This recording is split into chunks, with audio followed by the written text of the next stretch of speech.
அனைவருக்கும் வணக்கம். உங்ககிட்ட யாராவது வந்துட்டு ஒரு 1000மோ 2000மோ சின்ன சின்ன அமௌண்ட்டை கொடுத்துட்டு, தம்பி இந்த பார்சலை வந்து அங்கே கொடுத்துருங்க, இந்த பார்சலை இங்கே கொடுத்துருங்க, உங்ககிட்ட வந்து பார்த்திங்கன்னா உள்ளே என்ன இருக்குன்னு கூட சொல்ல மாட்டாங்க. நம்மளும் வந்து உடனே கிடைக்குதே.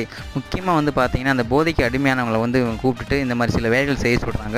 ஸோ அதுக்குள்ளே வந்து பார்த்திங்கன்னா கஞ்சா போதைப் பொருளை வந்து பார்த்திங்கன்னா ஈஸியாக ஒரு பெரிய கும்பல் கடத்திக்கிட்டு இருக்குது. ஸோ இதுக்கு தான் வந்து பார்த்திங்கன்னா இன்றைக்கி தூத்துக்குடி எஸ்பி பாலாஜி சரவணன் அவர்கள் வந்து பார்த்திங்கன்னா டிரைவர்ஸ் ஆட்டோ டிரைவர்ஸ் அவங்க முன்னாடிலாம் வந்து பேசியிருந்தாங்க. ஸோ நீங்கள் வந்து ஆசைப்பட்டு ஒரு 1000மோ 2000த்துக்கும் ஆசைப்பட்டு ஒரு சில வேலைகள் பண்ணீங்க அப்படின்னா 10 வருடம் வரைக்கும் உங்களுக்கு சிறை தண்டனை கிடைக்க வாய்ப்பு இருக்குது. ரொம்பவே பாவமான விஷயம். நீங்கள் வந்து ஒரு 1000 ரூபாய்க்காக இந்த வேலை என்ன, அந்த பொட்டணத்தில் என்னென்ன இருந்தது கூட தெரியாமல் இந்த வேலை பண்ணியிருப்பீங்க. ஆனால் உங்களுக்கு கிடைக்கக்கூடிய தண்டனை வந்து பார்த்திங்கன்னா மிக பெருசாக இருக்கும். தயவு செஞ்சு இந்த மாதிரி ஆக்டிவிட்டிஸ் வந்து உங்கள் ஏரியாவில் தெரிஞ்சு அப்படின்னா 8300014567 அப்படிங்கிற நம்பருக்கு வந்து பார்த்திங்கன்னா தகவல் கொடுங்க. போலீஸ் ஆக்ஷன் எடுத்து வந்து பார்த்திங்கன்னா அவங்கள அரெஸ்ட் பண்ணிவிடுவோம். நீங்கள் தேவையில்லாமல் இதுக்கு பலியாட ஆகிடாதீங்க அப்படின்னு சொல்லியிருக்காரு.